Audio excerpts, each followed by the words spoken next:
हरिः ओम्। श्रीमद्वाल्मीकि रामायणे बालकांडे ४४ सर्गः।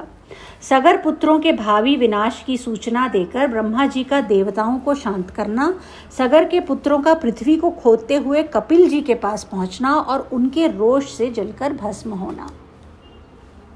देवतानां वच श्रुत्वा भगवान् वै पितामहः प्रत्युवाच सुसंत्रस्तान् कृतान् तबलमोहितान्।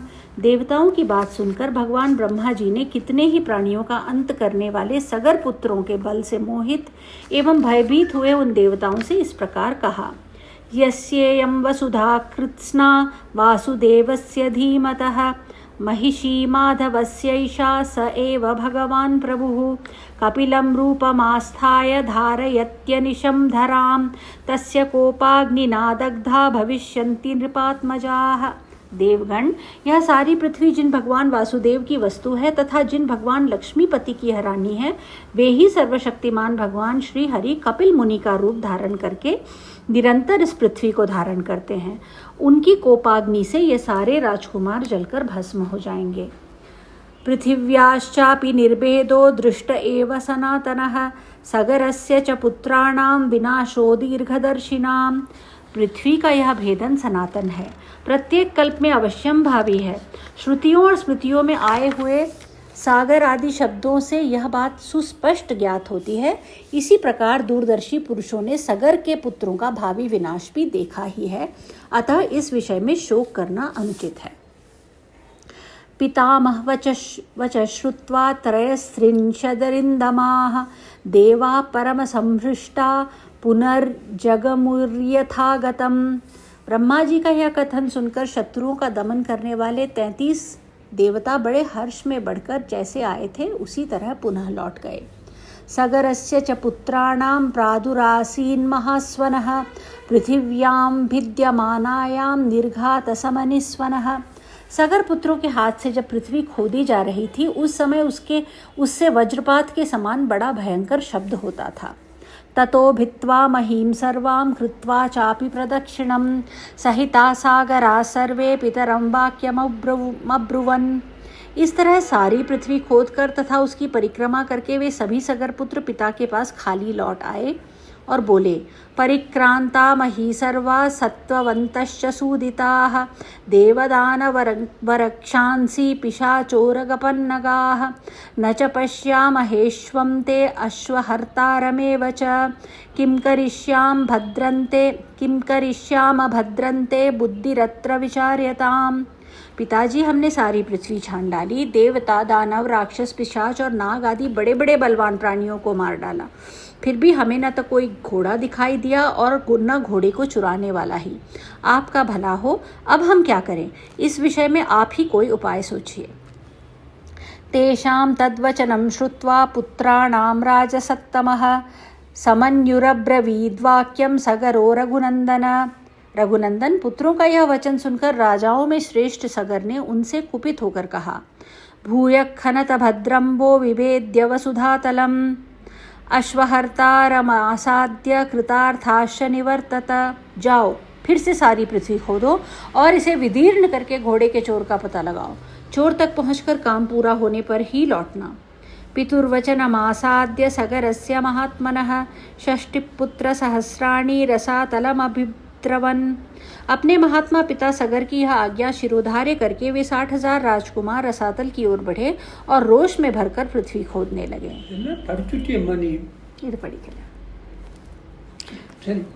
खन्यमाने ततस्तस्मिन् ददृशुः पर्वतोपमं दिशा गजं विरूपाक्षं धारयन्तं महीतलम्। उस खुदाई के समय ही उन्हें एक पर्वताकार दिग्गज दिखाई दिया जिसका नाम विरूपाक्ष है। वह इस भूतल को धारण किए हुए था। सपर्वतवनां कृत्स्नां पृथिवीं रघुनंदन धारयामास शिरसा विरूपाक्षो महागजः। रघुनंदन, महान गजराज विरूपाक्ष ने पर्वत और वनों सहित संपूर्ण पृथ्वी को अपने मस्तक पर धारण कर रखा था। यदा पर्वणि काकुस्थ विश्रमार्थं महागजः खेदाच्चालयते शीर्षं भूमिकंपस्तदा भवेत्। काकुस्थ, वह महान दिग्गज जिस समय थककर विश्राम के लिए अपने मस्तक को इधर उधर हटाता था, उस समय भूकंप होने लगता था। तेतं प्रदक्षिणं कृत्वा दिशापालं महागजं मानयन्तो हि ते राम जगमुर्भित्वा रसातलम। श्री राम पूर्व दिशा की रक्षा करने वाले विशाल गजराज विरूपाक्ष की परिक्रमा करके उसका सम्मान करते हुए वे सगर पुत्र रसातल का भेदन करके आगे बढ़ गए। ततः पूर्वां दिशं भित्त्वा दक्षिणां बिभिदुः पुनः दक्षिणस्यामपि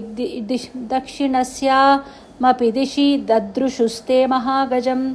पूर्व दिशा का भेदन करने के पश्चात वे पुनः दक्षिण दिशा की भूमि को खोदने लगे। दक्षिण दिशा में भी उन्हें एक महान दिग्गज दिखाई दिया। महापद्मं महात्मानं सुमहत्पर्वतोपमं शिरसाधारयन्तं गां विस्मयं जगमुरुत्तमम्। उसका नाम महापद्म, महान पर्वत के समान ऊंचा वह विशालकाय गजराज अपने मस्तक पर पृथ्वी को धारण करता था। उसे देखकर उन राजकुमारों को बड़ा विस्मय हुआ। तेतं प्रदक्षिणं कृत्वा सगरस्य महात्मनः 60 पुत्रसहस्राणि पश्चिमां बिभिदुर्दिशम्। महात्मा सगर के वे 60,000 पुत्र उस दिग्गज की परिक्रमा करके पश्चिम दिशा की भूमि का भेदन करने लगे। पश्चिमायामपि दिशि महान्तमचलोपमं दिशागजं सौमनसं दुदृशुस्ते महाबलाः। पश्चिम दिशा में भी उन महाबली सगर पुत्रों ने महान पर्वताकार दिग्गज सौमनस का दर्शन किया। तेतं प्रदक्षिणं कृत्वा सृष्ट्वा चापि निरामयं खनन्तः समुपाक्रांता दिशं सोमवतीं तदा। उसकी भी परिक्रमा करके उसका कुशल समाचार पूछकर वे सभी राजकुमार भूमि खोदते हुए उत्तर दिशा में जा पहुँचे। उत्तरास्यां रघुश्रेष्ठ ददृशुर्हिमपाण्डुरं भद्रं भद्रेण वपुषा धारयन्तं महीमिमाम्। रघुश्रेष्ठ उत्तर दिशा में उन्हें हिम के समान श्वेत भद्र नामक दिग्गज दिखाई दिया, जो अपने कल्याणमय शरीर से इस पृथ्वी को धारण किए हुए था। समालभ्य तत्सर्वे कृत्वा चैनं प्रदक्षिणं 60 पुत्रसहस्राणि बिभिदुर्वसुधातलम्। उसका कुशल समाचार पूछकर राजा सगर के वे सभी 60,000 पुत्र उसकी परिक्रमा करने के पश्चात भूमि खोदने के काम में जुट गए। ततः प्रागुत्तरां गत्वा सागरा प्रतितां दिशं रोषादभ्यखनन् सर्वे पृथिवीं सगरात्मजाः। तदनंतर सुविख्यात पूर्वोत्तर दिशा में जाकर उन सगर कुमारों ने एक होकर रोषपूर्वक पृथ्वी को खोदना आरंभ किया। ते तु सर्वे महात्मानो भीमवेगा महाबलाः तदृशुः कपिलं तत्र वासुदेवं सनातनम्। इस बार उन सभी महाबली एवं भयानक वेगशाली राजकुमारों ने वहां सनातन वासुदेव स्वरूप भगवान कपिल को देखा। हयं च तस्य देवस्य चरन्तमविदूरतः प्रहर्षमतुलं प्राप्ता सर्वे ते रघुनंदन। राजा सगर के यज्ञ का वह घोड़ा भी भगवान कपिल के पास ही चल रहा था। रघुनंदन उसे देखकर उन सबको अनुपम हर्ष प्राप्त हुआ। तेतं यज्ञहनं ज्ञात्वा क्रोधपर्याकुलेक्षणाः खनित्रलांगलधरा नानावृक्षशिलाधराः। भगवान कपिल को अपने यज्ञ में विघ्न ढालने वाला जानकर उनकी आंखें क्रोध से लाल हो गईं। उन्होंने अपने हाथों में खंती, हल और नाना प्रकार के वृक्ष एवं पत्थरों के टुकड़े ले रखे थे। अभ्यधावन्त संक्रुद्धास्तिष्ठेति च ब्रुवन् अस्माकं त्वं हि तुरंगं यज्ञियं हृतवानसि दुर्मेधस्त्वं हि संप्राप्तान् विद्धि न सगरात्मजान्। वे अत्यंत रोष में भरकर उनकी ओर दौड़े और बोले, अरे खड़ा रह, तू ही हमारे यज्ञ के घोड़े को यहाँ चुरा लाया है। दुर्बुद्धे, अब हम आ गए, तू समझ ले, हम महाराज सगर के पुत्र हैं। श्रुत्वा तद्वचनं तेषां कपिलो रघुनंदन रोषेण महताविष्टो हुंकारमकरोत्तदा। रघुनंदन उनकी बात सुनकर भगवान कपिल को बड़ा रोष हुआ और उस रोष के आवेश में ही उनके मुंह से एक हुंकार निकल पड़ा। ततस्तेनाप्रमेयेण कपिलेन महात्मना भस्मराशीकृता सर्वे काकुत्स्थसगरात्मजाः। श्री राम, उस हुंकार के साथ ही उन अनंत प्रभावशाली महात्मा कपिल ने उन सभी सगर पुत्रों को जलाकर राख का ढेर कर दिया। इत्यार्षे श्रीमद् रामायणे वाल्मीकिये आदिकाव्ये बालकांडे ४४ सर्गः। इस प्रकार श्री वाल्मीकि निर्मित आर्ष रामायण आदिकाव्य के बालकांड में 40वां सर्ग पूरा हुआ। एकचत्वारिंशः सर्गः। सगर की आज्ञा से अंशुमान का रसातल में जाकर घोड़े को ले आना और अपने चाचाओं के निधन का समाचार सुनाना। पुत्रांश्चिरगता ज्ञात्वा सगरो रघुनंदन नप्तारमब्रवीद्राजा दीप्यमानं स्वतेजसा। रघुनंदन, पुत्रों को गए बहुत दिन हो गए। ऐसा जानकर राजा सगर ने अपने पौत्र अंशुमान से, जो अपने तेज से देदीप्यमान हो रहा था, इस प्रकार कहा। शूरश्च कृतविद्यश्च पूर्वैस्तुल्योऽसि तेजसा पितॄणां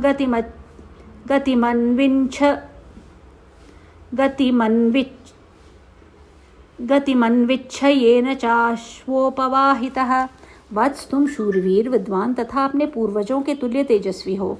तुम भी अपने चाचाओं के पथ का अनुसरण करो और उस चोर का पता लगाओ जिसने मेरे यज्ञ संबंधी अश्व का अपहरण कर लिया है। अंतर्भौमानि सत्वानि वीर्यवन्ति महान्ति च तेषां तु प्रतिघातार्थं सासिं गृह्णीष्व कार्मुकम्। देखो, पृथ्वी के भीतर बड़े बड़े बलवान जीव रहते हैं, अतः उनसे टक्कर लेने के लिए तुम तलवार और धनुष भी लेते जाओ। अभिवाद्याभिवाद्यांस्त्वं हत्वा विघ्नकरानपि सिद्धार्थसन्निवर्तस्व मम यज्ञस्य पारगः। जो वंदनीय पुरुष हों उन्हें प्रणाम करना, और जो तुम्हारे मार्ग में विघ्न डालने वाले हों उन्हें मार डालना। ऐसा करते हुए सफल मनोरथ होकर लौटो और मेरे इस यज्ञ को पूर्ण कराओ। एवं मुक्तोऽंशुमान् सम्यक् सगरेण महात्मना धनुरादाय खंगम च जगाम लघुविक्रमः। महात्मा सगर के ऐसा कहने पर शीघ्रतापूर्व पराक्रम दिखाने वाला वीरवर अंशुमान धनुष और तलवार लेकर चल दिया। सखातं पितृभिर्मार्गं मंतर्भौमं महात्मभिः प्रापद्यत नरश्रेष्ठ तेन राज्ञाभिचोरितः। नरश्रेष्ठ, उसके महामनस्वी चाचाओं ने पृथ्वी के भीतर जो मार्ग बना दिया था, उसी पर वह राजा सगर से प्रेरित होकर गया। देवदानवरक्षोभिः पिशाचपतगोरगैः पूज्यमानं महातेजा दिशा गजमपश्यत। वहाँ उस महातेजस्वी वीर ने एक दिग्गज को देखा जिसकी देवता, दानव, राक्षस, पिशाच, पक्षी और नाग सभी पूजा कर रहे थे। सतं प्रदक्षिणं कृत्वा पृष्ट्वा चैव निरामयं पितॄन् सत्परिपृच्छ वाजिहर्तारमेव च। उसकी परिक्रमा करके कुशल मंगल पूछकर अंशुमान ने उस दिग्गज से अपने चाचाओं का समाचार तथा अश्व चुराने वाले का पता पूछा। दिशा गजस्तु तच्छ्रुत्वा प्रत्युवाच महामतिः आसमंजकृतार्थस्त्वं सहाश्वशीघ्रमेष्यसि। उसका प्रश्न सुनकर परम बुद्धिमान दिग्गज ने इस प्रकार उत्तर दिया। असमंज कुमार, तुम अपना कार्य सिद्ध करके घोड़े सहित शीघ्र लौट आओगे। तस्य तद्वचनं श्रुत्वा सर्वानेव दिशा गजान यथाक्रमं यथान्यायं प्रष्टुम समुपचक्रमे। उसकी यह बात सुनकर अंशुमान ने क्रमशः सभी दिग्गजों से न्यायानुसार उक्त प्रश्न पूछना आरंभ किया।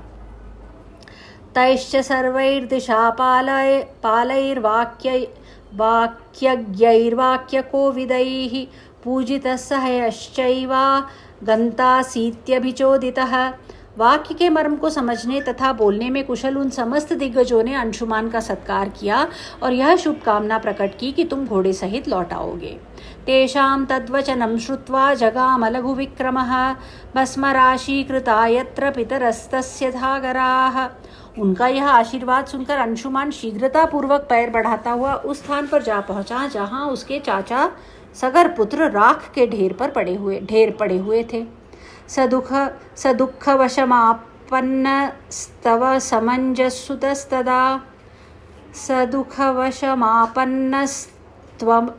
समञ्जसुतस्तदा चुक्रोश परमार्थस्तु वधात् तेषां सुदुःखितः। उनके वध से असमंज पुत्र अंशुमान को बड़ा दुख हुआ। वह शोक के वशीभूत हो अत्यंत आर्त भाव से फूट फूट कर रोने लगा। यज्ञियं च हयं तत्र चरन्तमविदूरतः ददर्श पुरुषव्याघ्रो दुःख शोक समन्वितः। दुख शोक में डूबे हुए पुरुष सिंह अंशुमान ने अपने यज्ञ संबंधी अश्व को भी वहां पास ही चढ़ते देखा। सतेषां राजपुत्राणां कर्तुकामो जलक्रियां सजलार्थी महातेजा न चापश्य जलाशयम्। महातेजस्वी अंशुमान ने उन राजकुमारों को जलांजलि देने के लिए जल की इच्छा की, किंतु वहां कहीं भी कोई जलाशय नहीं दिखाई दिया। विसार्य निपुणां दृष्टिं ततो पश्यत् खगाब्धिपं पितॄणां मातुलं राम सुपर्णमनिलोपमं। श्री राम तब उसने दूर तक की वस्तुओं को देखने में समर्थ अपनी दृष्टि को फैलाकर देखा। उस समय उसे वायु के समान वेगशाली पक्षीराज गरुड़ दिखाई दिए, जो उसके चाचाओं सगर पुत्रों के मामा थे। सचैनमब्रवीद्वाक्यं वैनतेयो महाबलः माशु च पुरुषव्याघ्र वधोऽयं लोकसम्मतः। महाबली विनतानंदन गरुड़ ने अंशुमान से कहा, पुरुष सिंह शोक न करो, इन राजकुमारों का वध संपूर्ण जगत के मंगल के लिए हुआ है। कपिलेना प्रमेयेण दग्धा हीमे महाबलाः सलिलं नार्हसि प्राज्ञ दातुमेषां हि लौकिकम्। विद्वान अनंत प्रभावशाली महात्मा कपिल ने इन महाबली राजकुमारों को दग्ध किया है। इनके लिए तुम्हें लौकिक जल की अंजलि देना उचित नहीं है। गंगा हिमवतो ज्येष्ठा दुहिता पुरुषर्षभः तस्यां कुरु महाबाहो पितॄणां सलिलक्रियां। नर श्रेष्ठ महाबाहो, हिमवान की जो ज्येष्ठ पुत्री गंगा जी हैं, उन्हीं के जल से अपने इन चाचाओं का तर्पण करो। भस्मराशीकृता नेतान् प्लावयेल्लोकपावनी तया क्लिन्नमिदं भस्म गंगया लोककान्तया षष्टिं पुत्रसहस्राणि स्वर्गलोकं गमिष्यति। जिस समय लोकपावनी गंगा राख के ढेर होकर गिरे उन 60,000 राजकुमारों को अपने जल से आप्लावित करेंगी, उसी समय उन सबको स्वर्गलोक में पहुंचा देंगी। लोक कमनिया गंगा के जल से भीगी हुई यह भस्म राशि इन सबको स्वर्गलोक में भेज देगी। निर्गच्छाश्वं महाभाग संगृह्य पुरुषर्षभ यज्ञं पैतामहं वीर निर्वर्तयितुमर्हसि। महाभाग पुरुष प्रवर वीर, अब तुम घोड़ा लेकर जाओ और अपने पितामह का यज्ञ पूर्ण करो। सुपर्णवचनं श्रुत्वा सोऽंशुमानतिवीर्यवान् त्वरितं हयमादाय पुनरायान् महातपाः। गरुड़ की यह बात सुनकर अत्यंत पराक्रमी महातपस्वी अंशुमान घोड़ा लेकर तुरंत लौट आया। ततो राजानमासाद्य दीक्षितं रघुनंदन न्यवेदयद् यथावृत्तं सुपर्णवचनं तथा। रघुनंदन यज्ञ में दीक्षित हुए राजा के पास आकर उसने सारा समाचार निवेदन किया और गरुड़ की बताई हुई बात भी कह सुनाई। तच्छ्रुत्वा घोर संकाशं वाक्यमंशुमतो नृपः यज्ञं निर्वर्तयामास यथा कल्पं यथा विधि। अंशुमान के मुख से यह भयंकर समाचार सुनकर राजा सगर ने कल्पोक्त नियम के अनुसार अपना यज्ञ विधिवत पूर्ण किया। स्वपुरं त्वगमच्छ्रीमानिष्ट्यज्ञो महीपतिः गंगायाश्चागमे राजा निश्चयं नाद्य गच्छत। यज्ञ समाप्त करके पृथ्वीपति महाराज सगर अपनी राजधानी को लौट आए। वहां आने पर उन्होंने गंगा जी को ले आने के विषय में बहुत विचार किया, किंतु वे किसी निश्चय पर ना पहुंच सके। अगत्वा निश्चयं राजा कालेन महता महान् 30 वर्षसहस्राणि राज्यं कृत्वा दिवं गताः। दीर्घ काल तक विचार करने पर भी उन्हें कोई निश्चित उपाय नहीं सूझा और 30,000 वर्षों तक राज्य करके वे स्वर्गलोक को चले गए। इत्यार्षे श्रीमद् रामायणे वाल्मीकि आदिकाव्ये बालकांडे 41 सर्गः। इस प्रकार श्री वाल्मीकि निर्मित आर्ष रामायण आदि काव्य के बालकांड में 41वां सर्ग पूरा हुआ। हरि ओम।